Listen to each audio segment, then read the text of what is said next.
we'll get started. It's 12:04. I just pasted the link to the captions in the chat. Thank you all so much for joining us.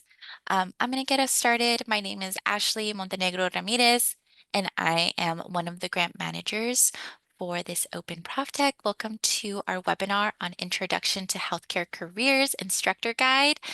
I'll let my colleague who is also helping with webinar logistics introduce herself. Kaylee. Hi, everyone. Thank you, Ashley. My name is Kaylee, and I'm the program specialist for this project. Our team at the State Board and our faculty authors, Christine and Karen, have been working on this textbook for quite some time now, and so we're super excited for you all to be able to experience it today. You. And I'll get us started with a land acknowledgement first. Um, as a step toward honoring truth and achieving healing and reconciliation, we open today by acknowledging the traditional territories of the Squaxin Island tribe of the South Puget Sound. The people of the Squaxin Island tribe lived and prospered along the shores of the southernmost inlets of the Salish Sea for untold centuries. We acknowledge throughout time immemorial the people of the Squaxin Islands tribe's strong culture connection with water, and traditionally known as the people of the water. Today, we honor the descendants of the Squaxin Island tribe, the people of the water on which Washington State Board of Community and Technical Colleges office resides. While our colleges are distributed across many First Peoples nations, we remain dedicated to opening our time together by honoring those that came before us. We know that such statements only become truly meaningful when coupled with authentic relationships and sustained commitment, and as such, we commit to continued efforts to build a collective understanding and action to foster authentic tribal community connections.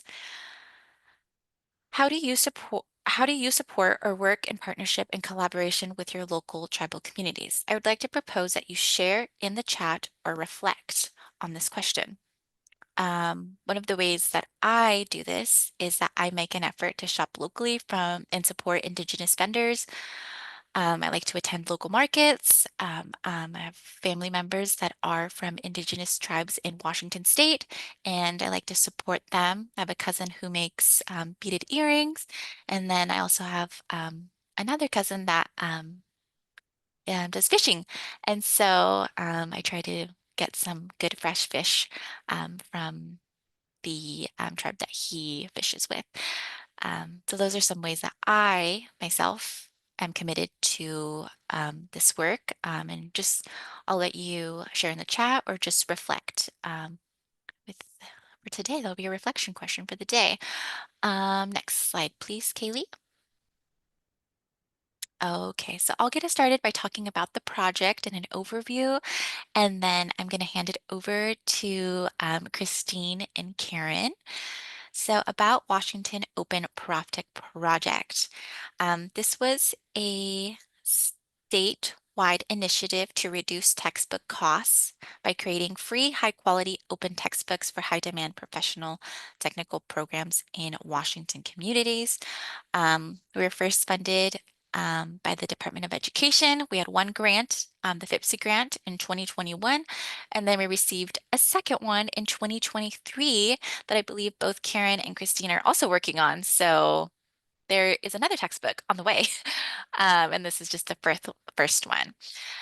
This project brings together faculty, designers, librarians, and editors to ensure that the content is accessible, compliant, and classroom ready, and that this is a professional textbook. All the open textbooks are openly licensed, so they're freely available for the public. It's your book, it's my book, it's everyone's book. It's enhanced with supplementary materials. There's quiz banks and interactive quizzes. I won't go too much into detail, just know very exciting. You'll be able to see that today as I tour the textbook. It was professionally edited. We had editors in our textbooks making sure that everything was grammatically correct, sentence structures, etc. So we ensured accuracy and high editorial standards. And Pressbooks and the textbook are accessible. It was designed to meet accessible guidelines. Our authors did a really great job in the authoring process with images to make sure they are accessible with alt text, and then in the migration process as well. So we've done a lot of things to make sure that these textbooks are accessible. Next slide, please, Kaylee.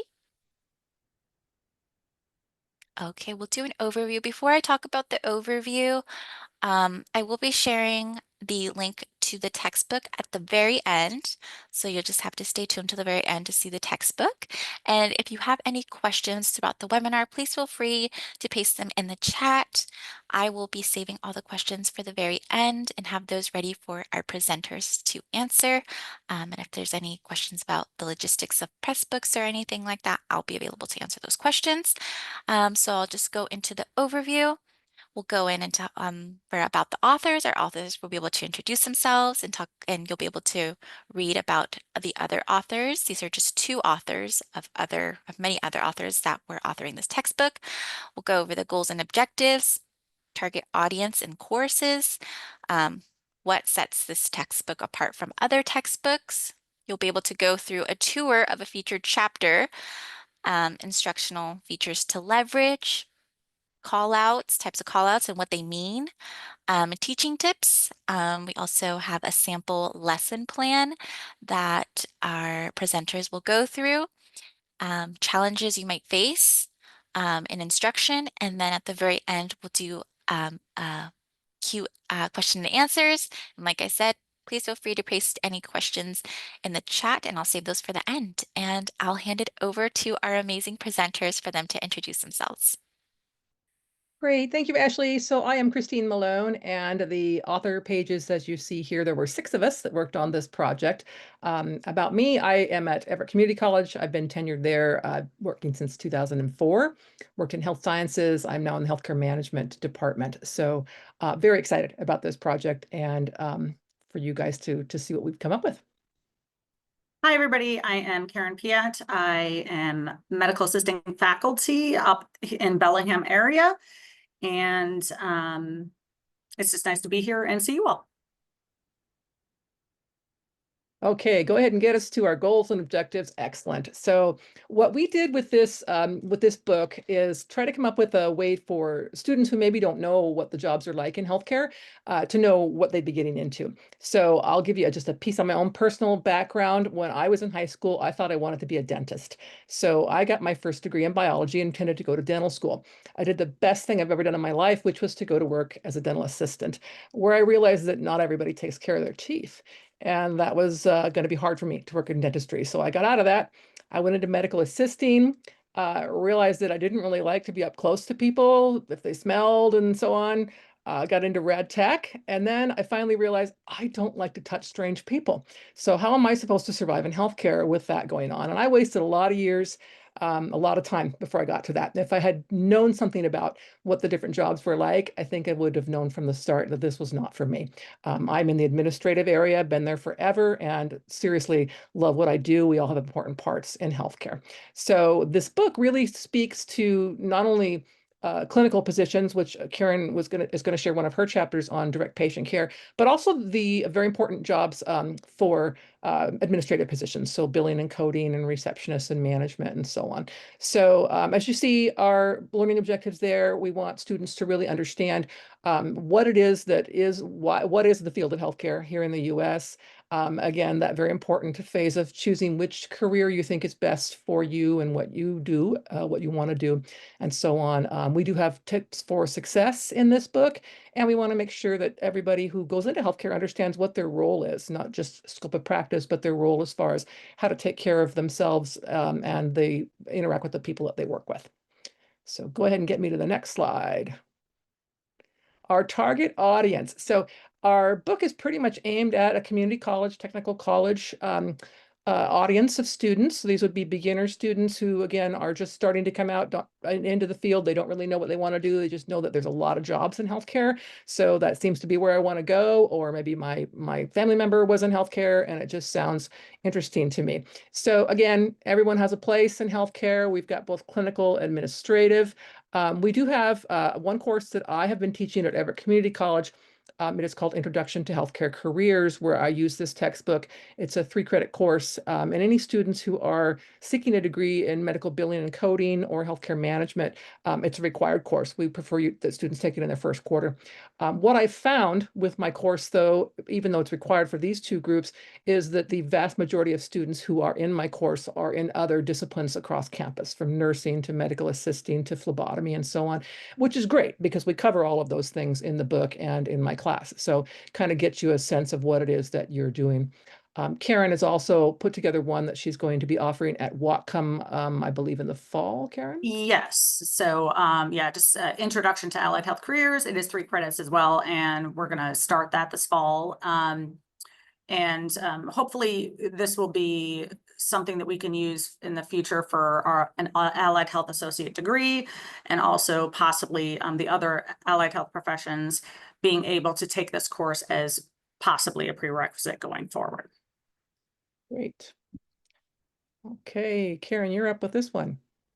All right, so what sets this textbook apart? First, of course, it is an OER textbook, open educational resource. Anybody can use it. You know, this is something that's so huge, so big, and so relevant now for our students. You know, it's once I get into the textbook and show you guys, you'll see that there are like different fundamental competencies of healthcare professions, day in the life sections, and also some snapshots of disease, skills, experiences. So the day in the life section, you know, I think this is really helpful because sometimes our people are like, I want to be a paramedic. And they're like, well, I don't really know what that entails.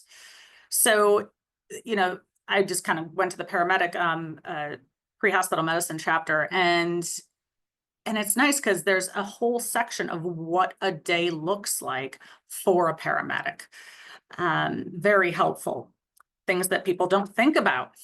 Okay, you may have to eat in the ambulance. Okay, it's just a little bit different than, say, something like medical assisting, where you get that hour break and so on for lunch. Also, snapshots of diseases, I think, is really engaging for the learners. So we have an area where we talk about coronary artery disease, hypertension, mitral valve regurgitation. And so it really kind of adds interest for them. Next slide, please. Okay, so I'm going to share my screen and we're going to delve into just what the textbook looks like and also chapter 5. Okay, so if you could bear with me a moment.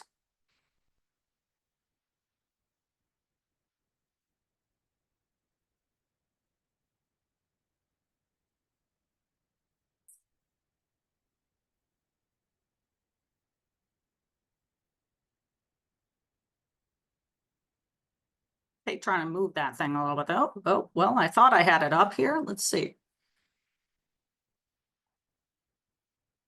There we go. Thanks for bearing with me there. Okay, everybody can see my screen? Okay, perfect. Okay. So when you go to OpenWA and you put in the intro to healthcare professions, this is what you're going to see at first, okay? And then if you go to read book, it'll tell you about the project and everything, but then contents has all the careers and healthcare settings, et cetera, in there. So if you take a look at the chapters here, you know, it's first quick intro, but then we get into healthcare settings because a lot of people don't even know, you know, what happens at the hospital, what happens at a doctor's office, at a dentist. And we kind of know some of these things, but, you know, we really delve into it. We touch base with social determinants of health, healthcare law and ethics. Christine and I are writing a OER textbook on medical law and ethics right now, currently geared toward Washington State. So look out for that in a couple of years, or hopefully just a year. Direct patient care, pre-hospital care, imaging diagnostics, healthcare administration informatics, dental care. And then we had some careers where we couldn't quite find a spot within those titles, of those chapter titles. So we have additional healthcare careers. And then we also talk about professionalism, communication, study skills. So if we go into chapter 5, you know, it's going to take you to the introduction here. And a lot of the chapters, something that I think is really engaging for students is that within the overview, there's a lot of scenario work, okay, which is helpful. And this chapter is direct patient care. So we're thinking nursing, medical assisting, nurse's aid, okay, respiratory therapy, where you're actually putting your hands on the patient, doing procedures and so on, okay. Every chapter has key terms, okay, so you can kind of take a look at there. And if I go back up, you can actually hit this little plus sign on the side, and it actually takes you to each section within, which I think is really convenient. So students can just like dive right into nursing, physical therapy assisting, and so on. Okay. So we added in standard precautions into this chapter because it's like, why not take advantage of this time with the students so they're understanding a little bit more of what they're going to be exposed to in direct patient care. So there's a section where we are talking about bloodborne pathogens, hand hygiene, and so on. Throughout the chapters, we have interactive questions. So here's just one of those interactive questions. And then students can do a check on it. I think these are great. So, which of the following is a key component of standard precautions in healthcare settings? So they may be like, oh, well, I don't know. Let's see here. So how about avoiding hand washing unless hands are visibly dirty? All of us in here know that that's probably the incorrect answer. Okay, so then it does give feedback. Hand washing is critical in preventing the spread of pathogens. Try again. So, it's nice to just have those engaging questions throughout. You see another question there. Love it. Yeah. So the chapters really do a deep dive into each career. So, for example, yeah, you're going to see like all the direct patient care careers that are there. Okay. Surge tech, for example. Okay. So this is just one of the chapters, of course. Every healthcare career that's in Washington State at community colleges and technical college is in this textbook. Okay. So really I actually love that picture. So it's just nice to see that there's a Washington State focus with a textbook, but people can use it anywhere. Okay, but we do mention Washington State throughout. Now, let's see some of the other things that are pretty cool here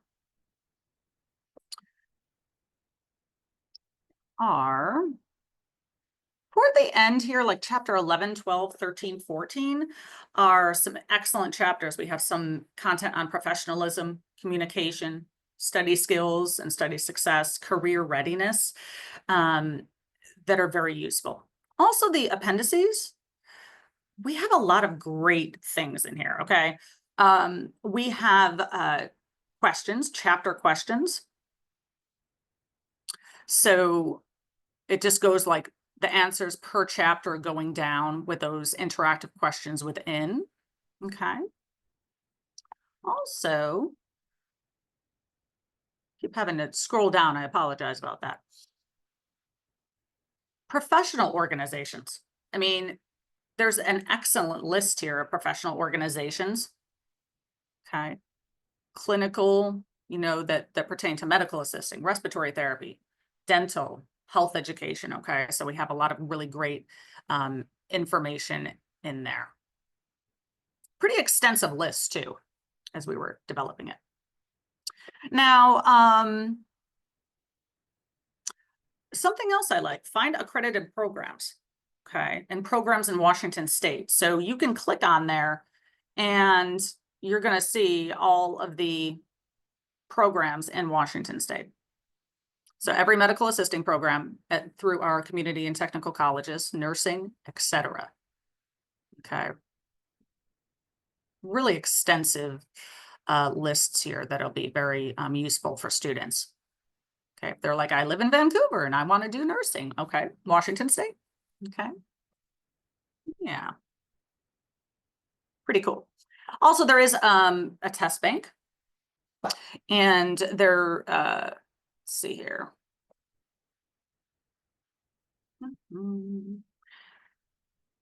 Oh, chapter review questions and answer keys. And then the test bank, we did write, it's so funny, I'm always like, was it 20 questions or 30 questions per chapter?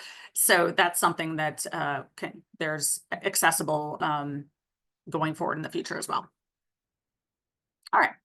So Erin, yes. can you share the interactive vocabulary terms? Sure. The glossary? Just like in any of the chapters, the glossary terms will like pop up and they'll have a definition of the glossary terms. So that I think that's a really cool interactive Oh, feature. yes. Okay, so right here, we're in chapter 6, pre-hospital care, where we talk about emergency medical technicians and so on. So the key terms, and you're talking about within the text, right? Yeah, so if you scroll Oh. up a little bit, that blue part right there, yeah. Perfect. Thank you. Yeah, so you can click on those, and how awesome is that? So it does give definitions within the text as well. So students don't have to go like back and forth or anything like that, right? That's very convenient for them. Yeah, very cool. Okay. All right. So next slide, I think Christine, right? Well, no, you have 9, 10, and 11. Okay, go. Thank you. Go ahead. Next slide, please. All right. So instructional features to leverage. You know, we're trying to give some foundational knowledge within this textbook too. That's why we have the day in the life vignettes. We have, you know, different call outs throughout. So I think those are things that are really helpful. We have clear objectives, key terms, review questions to support learning and assessment as well. Next slide. So the textbook is highlighting content that are important for these students to know, and as they go into any healthcare career, you know, common diseases. Okay, there, you know, we have a call out where we talk about coronary artery disease, key skills and workplace scenarios. I like those reflective questions, which I kind of pointed out as we did the tour through. And there's a lot of prompts for students to kind of evaluate what is best for them and their readiness and motivation to go into healthcare. We do address identity and diversity. So using person first language and emphasizing culturally responsive care, which is of course vital out in the field today. Next slide, please, Kaylee. This one is me. All right, there you go. Day in the life, as Karen mentioned, is kind of these great vignettes that actually talk about what it's really like to do that job during that day. So these are written in when I teach this course, and I think we have an example that will show you. I use a bunch of YouTube videos that are actually titled A Day in the Life, and you find all the different careers that you want to emphasize as you're teaching the course. But these little vignettes kind of really help the student see what is it really like, not just a job description, but what is it really like. Learning activities, so we do have a lot of those incorporated in here, a lot of the at the end of chapter questions that are in there, or there might be activities that students are going to do, look something up, maybe a job shadow, things like that that can be incorporated. We'll go over a lesson plan a little later in this presentation where I'll go into more detail about that. We've got something called skill stitches, which those kind of talk about how different skills can cross from one healthcare setting to another. So whether it's a person who's working in ambulatory care or maybe a hospitals, whatever it might be, how those skills are transferred across those different settings. So next slide, please.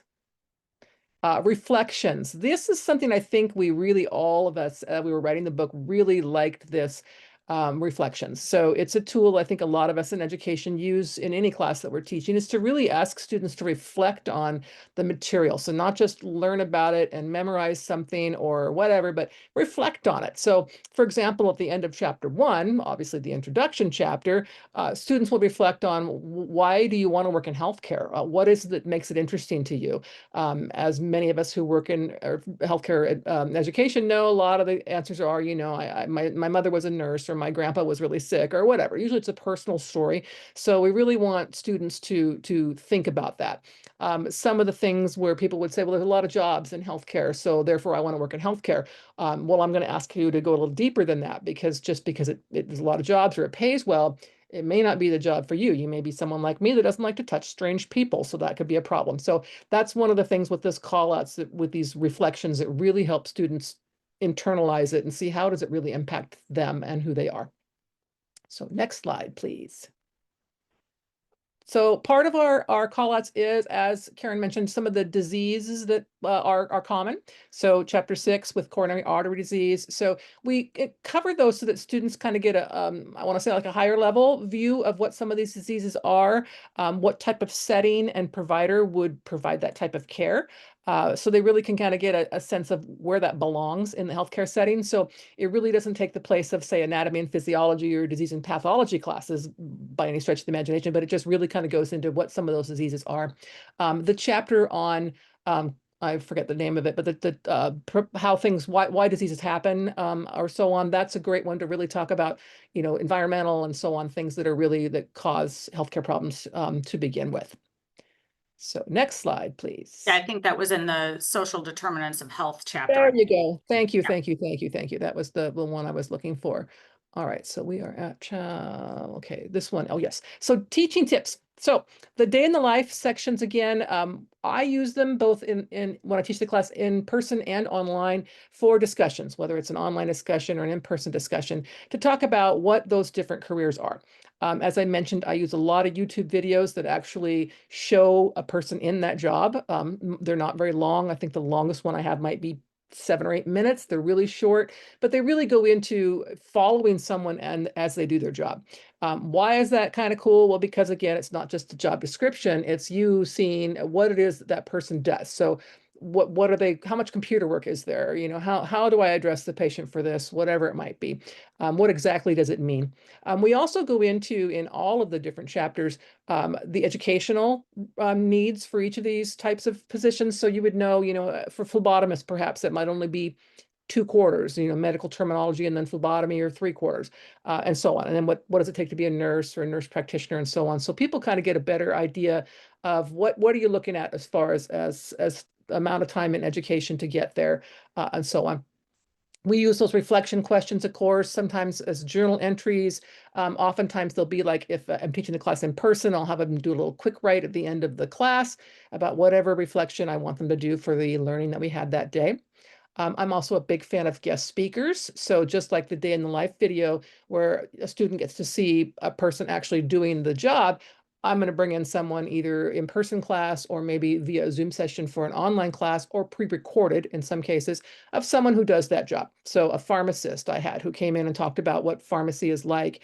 And so I had a radiology tech come in, and we actually got into a talk about how the AI is being used in radiology now. So just some really great ways to incorporate what's changing in healthcare today and what's really is it like as the job today. So where I was worked as a medical assistant in the late 80s, early 90s, things have changed quite a bit since then, which I'm sure I see Karen smiling like, oh yes. So, to be able to, for me to speak to what it was like when I did it is very different from what it's like today. So to have someone who actually does the work to come in and talk about it is so powerful. And students ask great questions, and it's just a great opportunity to kind of get a sense for what it is that they're going to do. I also suggest to students if they can do a job shadow. That was really difficult, of course, with COVID, no one could do that, but and with HIPAA, it can be an issue, but it still can be done. And I actually help students facilitate that if they want to go job shadow a certain job with my connections in healthcare. So that's doable for a lot of students. If you want to see it, want to see hands-on, I'm a very visual learner. So to me, that would be extremely helpful as well. So next slide, please. This is the one that comes up to you, Karen. Okay. So this is just an example. I think you use this video in one of your classes, right, Christine? Yes, yes. All right, so it just really it's nice and short. We're not going to go too long on this, but it's great because it shows what a medical assistant is doing, just what a typical day looks like. So I'll go ahead and come with me for a day at my job as a medical assistant at Rush. Today I woke up at 5 a.m. to get showered and get breakfast to be here by 6:45. Typically, my workday gets started when I clock in at 6:45 at Rush West Loop. I clean and set up our exam rooms so they're prepared for our patients. The rooms are ready for the first patients. Looking through the schedule, I check to see if there are any procedures that we need to prep for or patients who are only doing lab work. After setting up all the rooms with trays containing the supplies our physicians need, our patients start to arrive. How are you? I'll get them into exam rooms, collecting their vital signs like temperature, blood pressure, and weight. This role requires good communication and organization skills to juggle all the information and patients we work with. Thankfully, my 8 years of doing logistics in the Army Reserves helped me prepare for the role.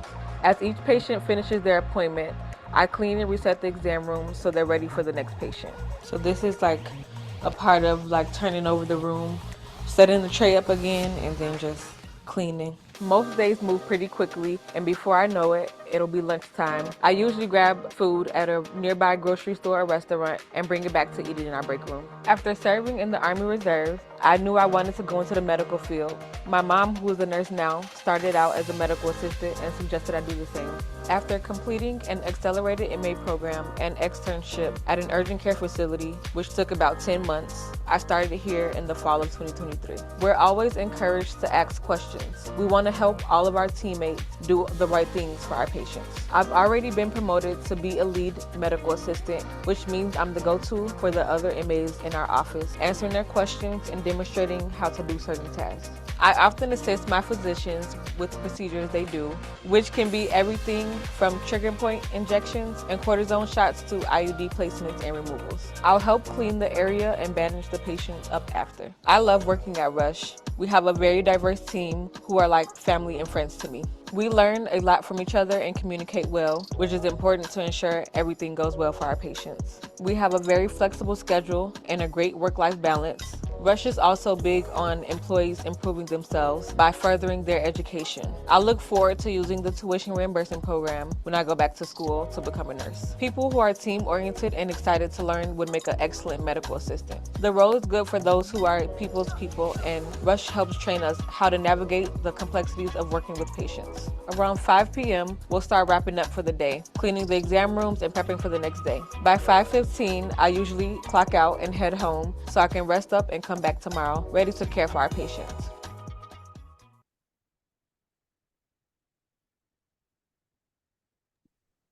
So I know that the course I'm building, right now for fall, I'm using numerous videos as well, Christine. I think they're helpful, if you can't, especially if you don't have anybody in the area that you can pull in, I think it's just a great way to go.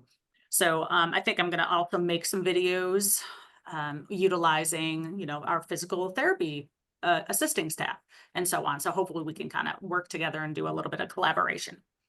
Next slide, please.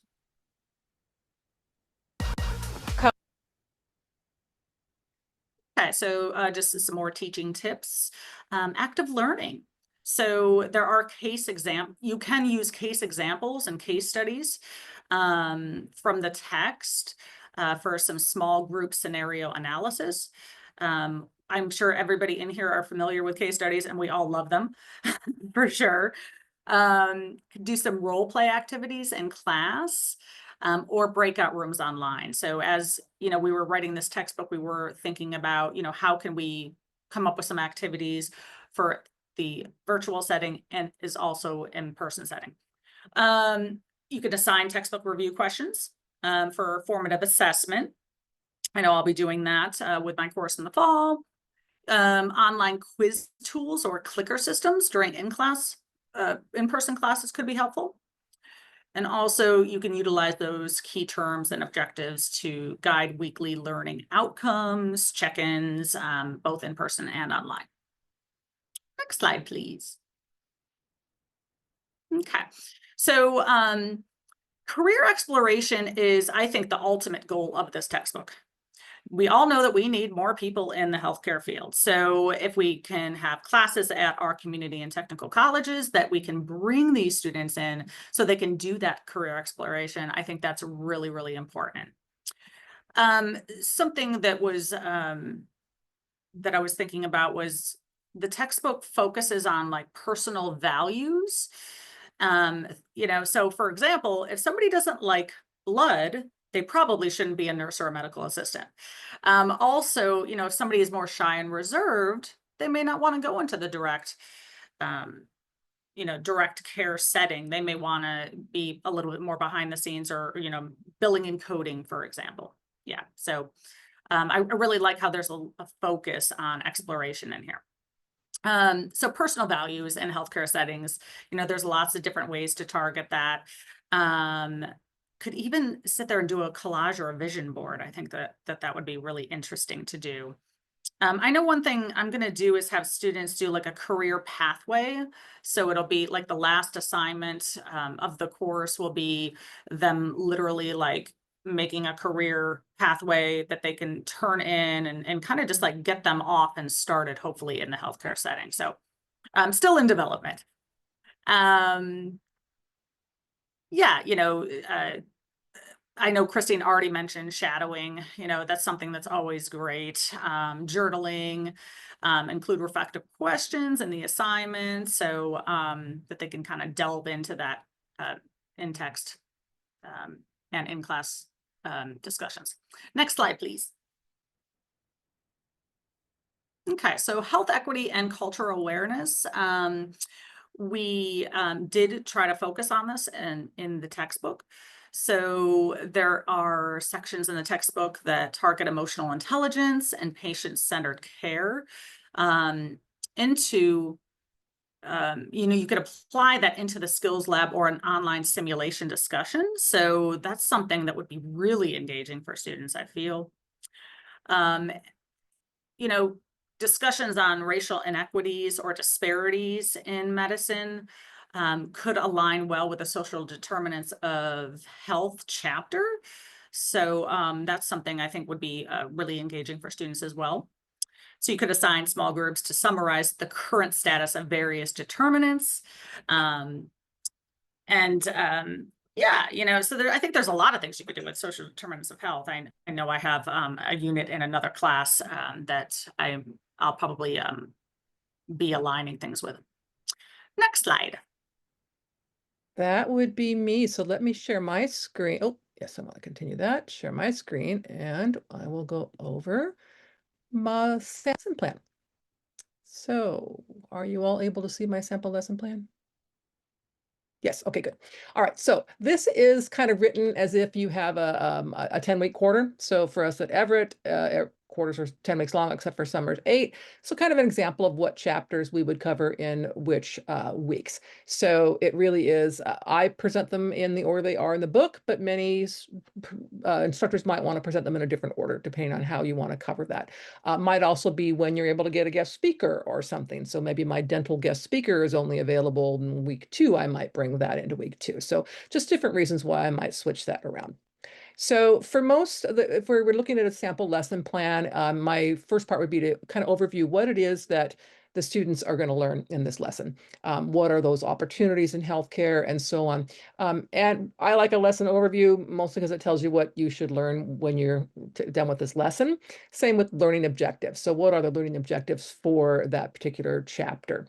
So in this example, let's say I'm teaching the class 2 days a week, which is what I am going to be doing with this class in the fall quarter. It's going to be Monday and Wednesday mornings. So if I had 2 classes in a week and it says day 1, I'm going to start out with icebreaker, introduce the course, expectations. I go over the syllabus, attendance policies, again, if you're in an in-person class. And my grading policies. So I want to be very clear on when that is. I would include in there, you know, my response time, how to get a hold of me, what are my office hours, all those practical things that you would do in any class at the beginning of the first class. Then we go through the lecture, and I have created for my class lecture slides. You might find that helpful for you as well, where students can kind of go through. It's where I embed those day in the life videos for my class. And I go into what exactly each of these careers are. My teaching style is to not just lecture, but to be very interactive. So I might ask questions like a student, what do you think a medical assistant does? What does a respiratory therapist do? And then we can kind of have a conversation about that at a high level in this first chapter. We go over the growth in the field, workforce needs. Of course, I don't think anybody's going to argue that we don't have a lot of jobs available in healthcare, and that's only going to become more imperative as people are retiring and as the baby boomers are hitting the healthcare field even more as we get older. So very important. We talk about workforce needs. We do go into the U.S. healthcare structure. Most people think they know how the U.S. healthcare system works. Most people don't, unless they actually are involved in it or have done some study on how it works. So I always have students who are very surprised about different things. And we will briefly kind of go into a little bit of, not necessarily too much of a comparison, but just kind of mention of other countries and what they do maybe a little differently than we do here in the US, which could be an entire class in and of itself, but just things like referrals and so on, how we have to deal with that. Typically, after that first 50 minutes or so, I take a break. It depends. If people are raring to go, I keep it going. That's up to you in your structure. Then we come back and we do an interactive activity. So we might have where I've got cards set up where it has different job titles on it. And then the groups will go together and look at the Department of Labor website, which is linked there. And what that tells them is what the job is, what the pay is, what are the educational needs for the job, how many are available in my area. So if you go to Department of Labor, or sometimes we'll have them go to Indeed.com where they can plug in, medical assistant in Snohomish County, and they can just see a real-time version of what's available and so on, so they can get a sense of what that is. That also speaks to where Karen mentioned we do have that Piette with professional organizations. So like if someone's going into coding and a job says you must be certified by whatever the coding certification is, all the lists of that will be in there so they can kind of understand what it is. Where am I going to need to go? How do I get that certification? What qualifications do I need? And so on. So that's been a really good activity for people, especially if they have an idea of what healthcare job they want to do when they come into my class, which many of them do. Usually it's, I think I want to do this, or I think I want to do that, and then go ahead and investigate that, because many of them haven't yet. They just think that'd be a great job. They haven't really looked into what it takes to get there, how many are available, and what's the pay like, where can I do it remotely? Can I do it, whatever, but those types of jobs.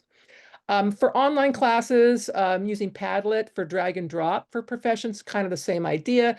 Which ones are allied health, which ones are offered or cares in in-person setting, so on and so forth, to just kind of get a sense for that. Obviously, since this is the first day of the class, many students are going to get those wrong. That's a great discussion opportunity to kind of discuss, well, why would a medical assistant not be setting a fracture, whatever examples you have that someone might pick something that's not right, just going to kind of go into that. Well, why would you choose that, or so on? Or if they get it right, why did you choose that? Then again, the reflection writing. So I am a big fan of the reflection writing. It really helps to sum up what we've done in that class. What did you learn? What did you like about the career? If you have already chosen your career, your study path, what did you learn about it today that maybe you didn't know before? I had a student that was going into billing and coding who honestly thought he had to memorize every single code in the ICD-10 book, which, what is it, like 65,000, I think. So I said, oh my gosh, no, that's not true. And he was relieved at that. I can not understand why, but I was thinking, nope, that was a miscommunication. You did, I don't know who told you that, but that's definitely not the way. And so it was, his reflection was all about what a relief that was, because he had no idea how he was going to memorize all those numbers. It can be a formative assessment. So this reflection can actually be an assignment that is graded, that students are given points for. One thing I also have done at times is have maybe on the second day of the class, some students volunteer to share their reflection. So to get up and share what it is they did learn from that first day. So that can be part of the second day. So again, if it's online, it can be done in a discussion board. It can be students recording themselves in a video. So a video of me telling you what I learned. So I'm speaking my reflection out for others to see or to submit as that assignment. So for day 2, we'll go over what it is that we went through for day 1, just a quick overview of what it was. We might go over anybody's questions they have, again, to going over that reflection at the end of the previous class, if someone wishes to share. I try not to pick on people and point them out, but if no one does stand up to share, I will ask someone directly and say, hey, Karen, why don't you share with us some of what you found in your reflection writing, which I think, again, is very helpful. One thing I have found with that reflection writing is, even though one student might have something they've reflected on that they found helpful, another student didn't even think of that. But once they heard someone else share that, it's a sense of, oh, wow, I didn't even think about that. I didn't realize that, or whatever it might be. So those are all helpful ways where students are learning from one another in a more collegial environment. So again, lectures. So for the second day in this week 1 scenario, we'd be going over those careers and where are they located. So where are the healthcare settings? That might be where I'll bring back in what people thought on the first class. Again, does the medical assistant do this, or does the so-and-so work here? Whatever. Some of them might be like, one example was phlebotomists. So majority of the class thought phlebotomists worked in medical offices only. Well, any of you who've been in the hospital know that there's phlebotomists in the hospital, and there's phlebotomists all over the place. So it's like there's plenty out there in different settings. So kind of to go over that with people so they're really understanding, I don't have to work in a hospital, or not necessarily in here.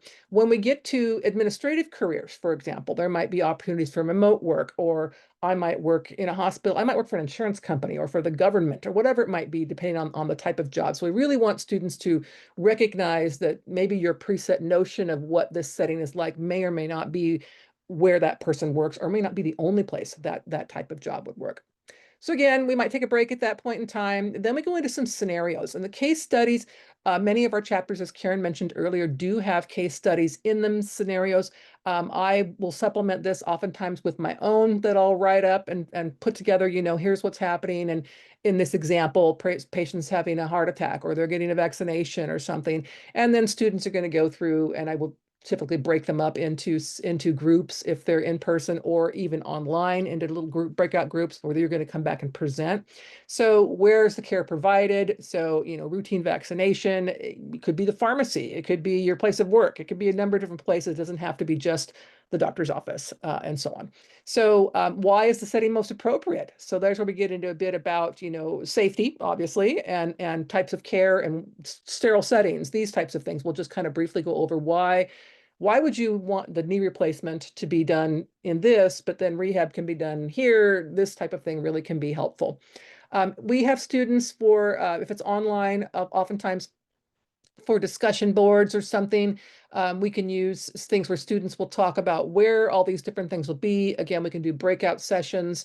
It is completely doable both online and in person. I've done it in both settings when I've taught this class, and have found it to be just as engaging online as it is in person. No problem at all. Again, I videotaped the day in the life for some people that I knew personally locally to talk about what it's like here, and can present that. Again, in person, though, if I can get somebody come in person, it's great for those real-time questions. So another activity, we might have posters around the room, or students would be assigned to different websites or videos. Again, I might use the day in the life here, where you choose from one of 3 occupations that might be listed in a certain chapter, because as Karen pointed out in the chapter 5 that she showed us, there's a lot of them in there. There's not just one direct patient care type of person. There's a lot of roles. So rather than look at all of them, I'll have each group choose one and kind of come back and give me some information, or give the class some information. What did you learn? What was it like?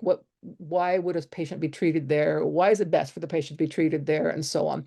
I like to put in a lot of critical thinking in there. So not just answer me A or B, but tell me why. So that, I think, is very helpful for students to know, again, why am I having my knee replacement done here, and so on, to kind of get an understanding why we don't do those in the doctor's office. We need to do them in some place, and so on. So that really can be really helpful. Again, online can be great. I've had students do those virtual posters. Again, those can be done online in a pamphlet format, for example, or they bring them into classroom. Maybe they share them with the class. It completely depends on the type of whatever the assignment is you're giving them. You can adapt to both online as well as in person. We talk about what types of patients are treated in certain settings. So, for example, what are the job role of a patient, or what is the experience of the patient when they come in and they see the nurse as opposed to the medical assistant. And that kind of gets into scope of practice.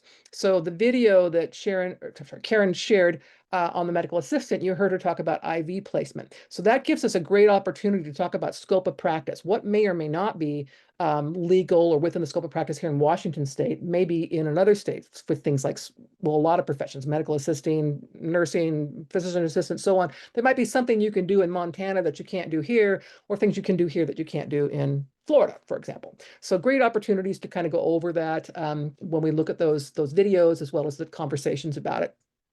For homework, usually by the end of the first day, I ask them to be sure to have those chapters read. Starting with the second week of the quarter, I ask them to have the chapters read ahead of time.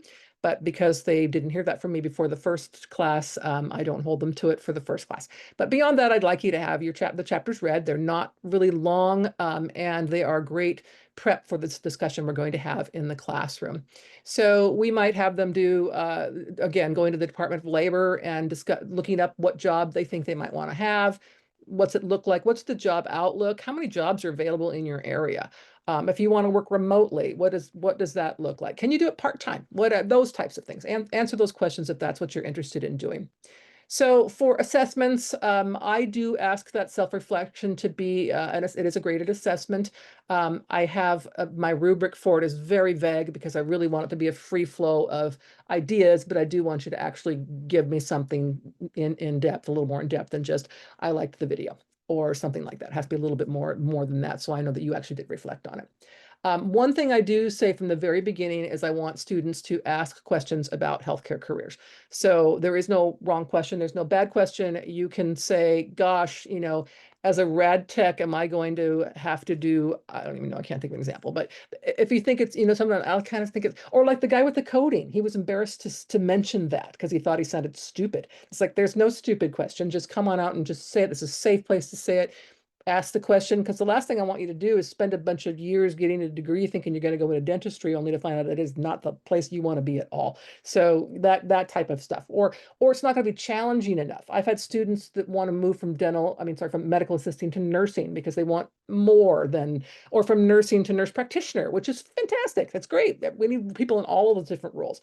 So to get people kind of be thinking about what those careers look like, putting together, again, that plan for how am I going to get there, and really have a great understanding of what it is that students will see when they actually get into that setting.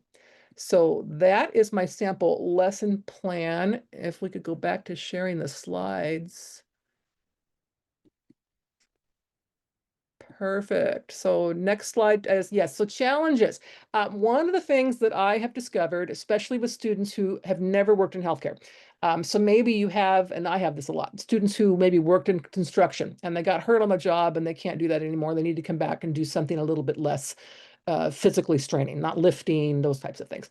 So what does that actually look like? A lot of students have no idea what these terms mean. So acute care, rehabilitation, outpatient, those all, for most of us that have worked in healthcare or healthcare education, it's second nature, but to someone as new in the class, they may not know.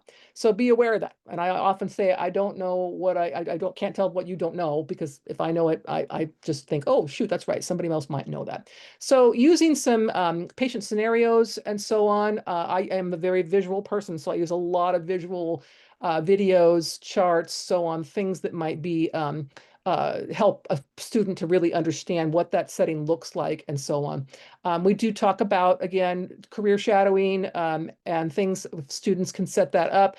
I, again, do offer to help set those up in my area. I'm here in Snohomish County to help people see. A lot of employers, if you don't already know this, love that, because then maybe that student will come to work for them. They'll get their degree and come to, or they're certain they'll come to work for them. So it's a great way for the employer to advertise themselves as an employer for that potential student. So next slide, please. So more challenges that they may not know. Oh, hang on. Give me my next slide, if you would, please. Am I not seeing it here? Oh, there we go. Thank you. Wasn't catching up on my screen. So confusion between similar settings. So again, I may not know what the difference is between urgent care versus an emergency department. That one can confuse people a lot. Or it may be where, they think they need to go to the emergency room, but what could they really go to a walk-in clinic for that? Or if they're having heart attack symptoms, walk-in clinic's probably not the best place for you. Let's go ahead and have that patient go to the emergency department, so on and so forth. So they really have a sense of where care is given. What's the difference between rehabilitation care and a skilled nursing facility, or different things like that? So it's kind of along the lines of what type of patient would be treated there, and what would your job be if you had a job in that facility. So some ways we do address that is comparison tables. So we might look at, here's the hospital, who might be seen there, what type of people might be working there. And again, some of the more nuanced things, which the example of urgent care versus the ER is the one I think many people in our society get wrong, and they go to the wrong place, which can be dangerous, and it can also be a bad use of the resource of the emergency room if you've gone in there for, a rash that could have been handled somewhere else. So that kind of information really helps students to get it. And those can be reinforced through those formative quizzes, immediate feedback on those, just different things where, what did you think about this? And then to always have that include feedback on why the answer was right or why the answer was not right. So it's never been, oh, you're wrong. It's been, as in the example Karen showed, where not quite, try again, and it gives you the reason why or something. So it's very positive rather than punitive, I guess would be the way I would phrase that for feedback. Okay, Karen, I think that gets us to you. Yeah, so, just additional challenges that could be faced, confusion between similar careers. I think that's something, like dental hygienist, dental assistant, you're not quite sure what exactly those individuals do. And, once again, you can use comparison tables or diagrams to, identify the differences between those careers for sure. All right, and I think we're on to the question and answer session, right? Yeah. Yeah, thank you so much, Christine and Karen. If anyone has any questions, please feel free to put them in the chat. I am going to be pasting the Pressbooks textbook in the chat right now as well. There was one question. There's actually two. Okay, so one person said I'll follow up with the link and stuff like that. And then another question was, how quickly and easily can this information be updated? Not just in specific cases like this pre-release, but over time as information changes. I can go ahead and answer that question because this textbook is being held with like the SBCTC Pressbooks account. It really depends on, funding. We only had funding up until this point to create the textbook, but updates would be based on, the time that our team has. Since we don't really have funding for it, it's just going to be based on when we can go in and update the content. I'm still here for closeout period, so I can update anything in Pressbooks as I get emails. I know there was a message here about that there was an added medical assistant program in Edmonds. I can go in and add that today, and it uploads like this. The nice thing about Pressbooks is that you can clone this textbook and add it in yourself. Or you can clone this textbook and change some things, change some pictures. And that's one of the nice features of Pressbooks. Does anyone have any other questions for Christine and Karen? Actually really cool, Ashley. Like I wasn't really aware of that. So it's like you just clone it and you can just add something in there, huh? Yeah, that's great. Yeah, you can clone it, add things. There are like licenses for like certain images and stuff like that. So definitely double check all that stuff if anyone is trying to, sell a chapter and stuff like that. But this is an openly licensed textbook. You can clone it. You can clone other textbooks, other OERs, and put them together and create your own textbook for your course. So I added in the chat, if anyone is at all interested in seeing my syllabus for this class, either both, whatever, in person or online, please email me. My email address is right there. More than happy to share what we have. I can also share with you our course information form, which shows how we got the course approved through our instructional council and so on. I'm not sure what your processes are at your schools, but if that's something you're interested in, that kind of goes over what the assessments are, what we're going to assess, how it aligns with our college's core values, that kind of stuff. Just email me and let me know. Thanks, Christine. And thanks, Karen. Yes, Um, you know, I'm always willing to share as well. So great. We have two amazing authors on top of the other four amazing authors. Um, uh, there's a question in the chat. This looks great. From Roseanne. I saw earlier there was a question about making updates. Is there someone that is managing updates in the original? Just thinking about how it would be efficient if everyone is cloning and updated on their own over time. That's the thing about OERs is that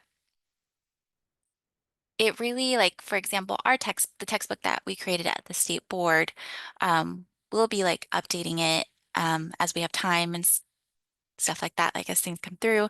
I think at some point it'll probably like all textbooks, some stuff will become outdated. Like for example, links break. So just similar to like a regular textbook, it'll have this similar issues. I mean, it's free. That's one of the really big differences between an OER and a normal textbook.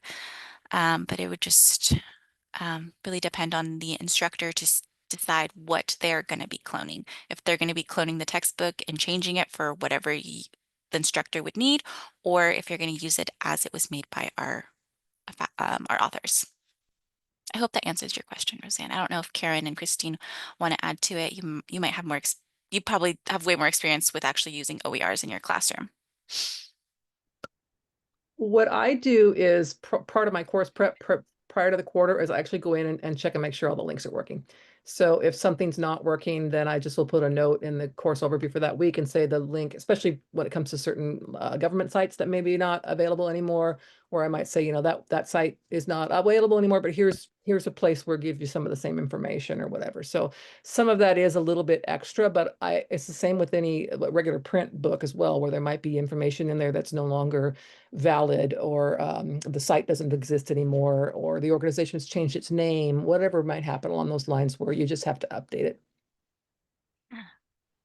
And Karen mentioned, Karen did mention the item bank questions and accessing those. We're currently working on cleaning up Canvas Commons that will have a link to this webinar. It'll have a link to the resources. We have another chapter tour for, I think it's believed chapter 5. So we'll share that as well. And in that, there will be a form for instructors to fill out and verify that they are instructors, and we'll be able to share a file that you can upload into your LMS. Kaylee, do you want to explain what's the file name? Yeah, they're called IMSCC files.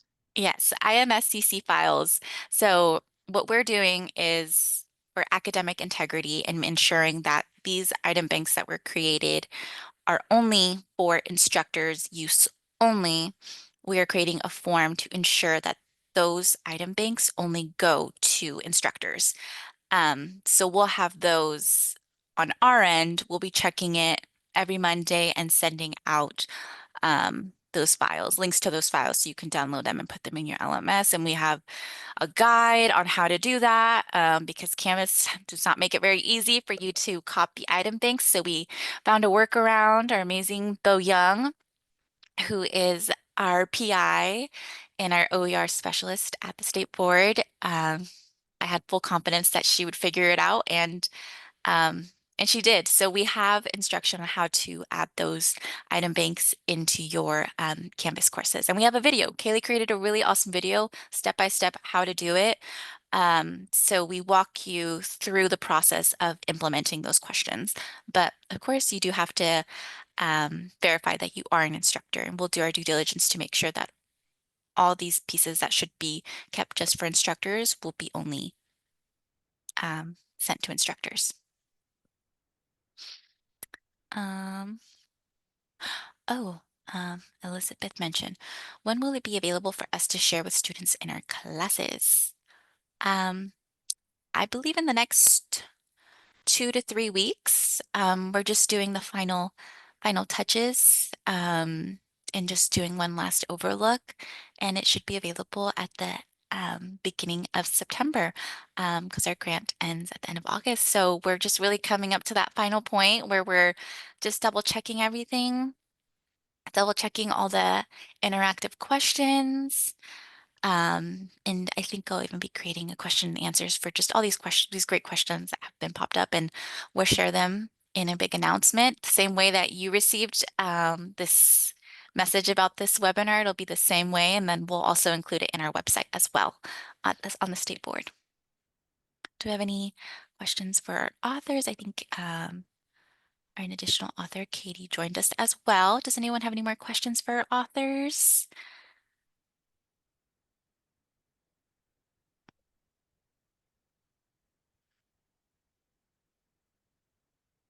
Alrighty, I think we are not at this time. And if you have any questions, please feel free to reach out. I will put my name in the chat.